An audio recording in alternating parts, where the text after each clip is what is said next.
Hindi ko po alam kung napansin ninyo na hindi laging tinatawag ni Jesus ang Ama bilang atin ding Ama. Kung hindi po ako nagkakamali, isang beses lang po niyang tinawag ang Ama bilang atin ding Ama. At ito'y nang turuan niya ang mga alagad at pati na rin tayo na manalangin. Sa Matthew 6 verse 9, ang sabihin niya, ganito kayo mananalangin, Ama namin. Sumainyo ang Panginoon. At sumaiyo Ang rin. mabuting balita po ng Panginoon ayon kay San Mateo. Papuri sa iyo, Panginoon. Noong panahong yon, sinabi ni Jesus, pinasasalamatan kita, Ama, Panginoon ng langit at lupa, sapagkat inilihim mo ang mga bagay na ito sa marurunong at matatalino at inihayag sa mga may kaloobang tulad ng sa bata. Oo, Ama, sapagkat gayon ang ikinalulugot mo. Ibinigay sa akin ng aking Ama ang lahat ng bagay. Walang nakakakilala sa anak kundi ang Ama at walang nakakakilala sa Ama kundi ang anak at yaong marapating pagpahayagan ng anak.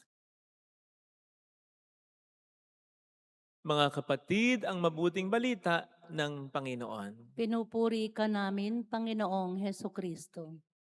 Hindi ko po alam kung napansin ninyo na hindi laging tinatawag ni Jesus ang Ama bilang atin ding Ama. Kung hindi po ako nagkakamali, isang beses lang po niyang tinawag ang Ama bilang atin ding Ama.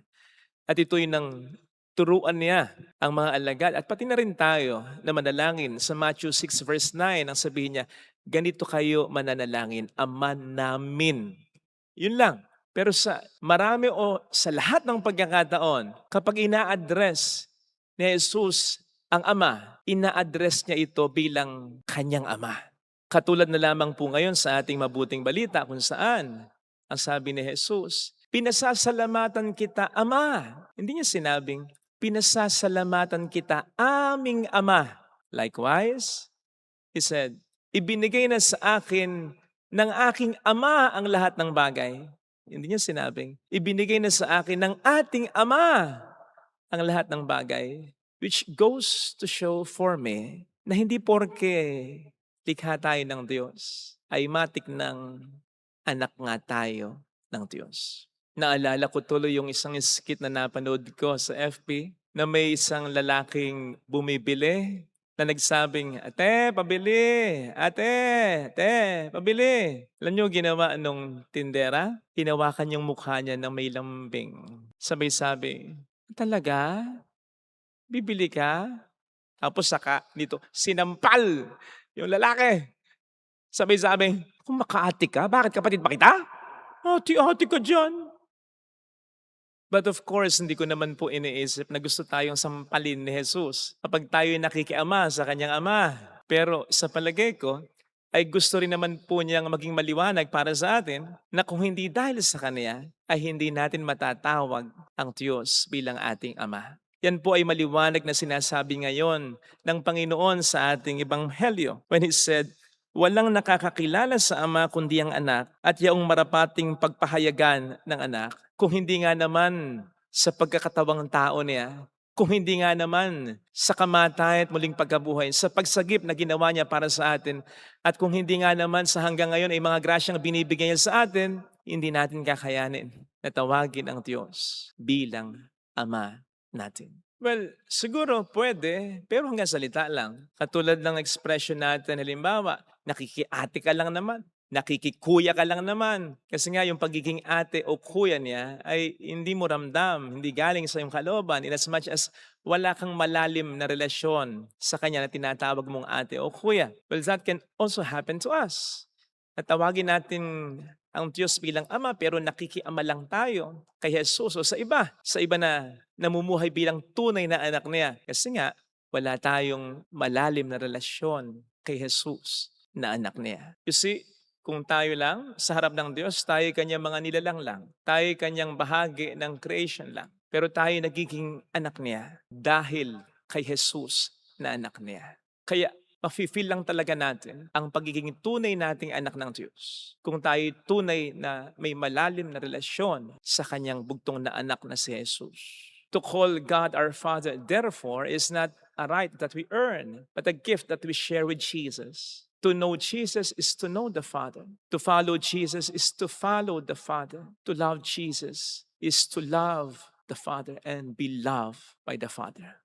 Hindi tuloy nakapagtataka kung bakit kahapon galit si Jesus sa mga tao sa bayan ng Corazin, Bethsaida at Capernaum. Dahil sa kabila ng mga kababalaghang ginawa niya sa mga bayang ito ay hindi pa rin naniwala, sumampalataya sa kanya ang mga tao. Pero yung sentimiento ni Jesus, yung galit niya ay hindi para sa kanya na para bang mawawalan siya kung hindi talaga sila sasampalataya sa kanya. No. Yung sentimiento o galit o paghahanap ni Jesus kahapon sa Ebanghelyo ay para sa mga tao sapagkat higit pang dihamak sa mga kababalaghang ginawa niya sa kanila. Ang gusto niyang ibigay na blessing ay ang mismong sarili niya. In as much as kapag siya ay tinanggap nila, tinatanggap din nila ang Ama. Kaya po siguro magandang tanungin natin ang ating sarili. Tulad din po ba ni Jesus, ay ramdam natin ang pagtawag natin sa Diyos bilang Ama? Masasagot po natin yan sa pamamagitan ng ganitong mga katanungan. Tulad din po ba ni Jesus, nagagawa nating sundin ng Ama kahit mahirap para sa atin? Nagagawa din po ba nating mabuhay ng simple kahit pwede tayong magkaroon? Nagagawa din po ba nating magbigay ng magbigay kahit kailangan din naman natin ng tulong? Nagagawa po ba nating matulog ng mahimbing sa kabila ng malakas na bagyo o problema sa buhay natin? Nagagawa din po ba nating magpatawad kahit sa mga taong hindi deserving ng pagkapatawad natin? Nagagawa din po ba nating magmahal kahit na mga kaaway natin? Nagagawa din po ba nating manindigan sa katotohanan kahit maraming magalit sa atin? At sa tingin po ba natin, kahit din po natin tulad ni Jesus na mamatay ng hindi mayaman, kahit pwedeng magkaroon naman, na mamatay kahit na talunan sa mata ng iba, at mamatay kahit na iniiwanan ng marami sa mga taong sa atin ay mahalaga. Kaya ba natin yun? Sapagkat gano'n ang Panginoon sa kaniyang Ama. No wonder anuman ang naging mga problema niya, gaano man kabigat kahit ang mismong kamatayan niya, at kahit yung akuin niya ang lahat ng pagkakasala ng mundo, tinanggap niya. Dahil alam niya, mahal niya ang kanyang Ama, mahal siya ng kanyang Ama at hindi siya pababayaan ng kanyang Ama. Kasi po kung hindi ang sagot natin sa mga tanong na ito, malamang po sa nakikiama lang talaga tayo. Hindi po maganda yon. Dahil sa panahon ng mga pagsubok at matitinding problema, pwede nating makalimutan na tayo ay anak ng Diyos. Pwede tayong mawala ng pag-asa at pwede rin tayo magduda o magalit pa sa Kanya. Inaalok naman po ng Diyos sa atin lagi ang pagiging tunay na anak niya sa pamamagitan nga po ni Jesus. Baka nagkukulang po tayo ng sinasabi ng ating Panginoon sa Ebanghelyo ng kalooban tulad ng sa bata. Baka nagkukulang tayo o wala tayong pagtitiwala sa Kanya at pagpapakumbaba. Naku, hindi po rin maganda yun. Dahil papaano niya tayo ituturing na Kanyang mga tunay na anak kung hindi tayo tunay na magtitiwala at magpapakumbaba sa Kanya bilang mga anak niya. Ito po sana ang katanungan na baunin po natin at naway makakuha tayo ng magandang realization mula dito. Hindi po kasi pwedeng makiama lang tayo, ha? Dapat sa diwa natin, sa kalooban natin, totoong ramdam natin, pinagtitiwalaan natin, at may kababaang loob nating sinasabi at inaamin na ang Diyos ay Ama talaga natin. Amen. Lagay po natin ang ating kanang kamay sa tapat ng ating puso.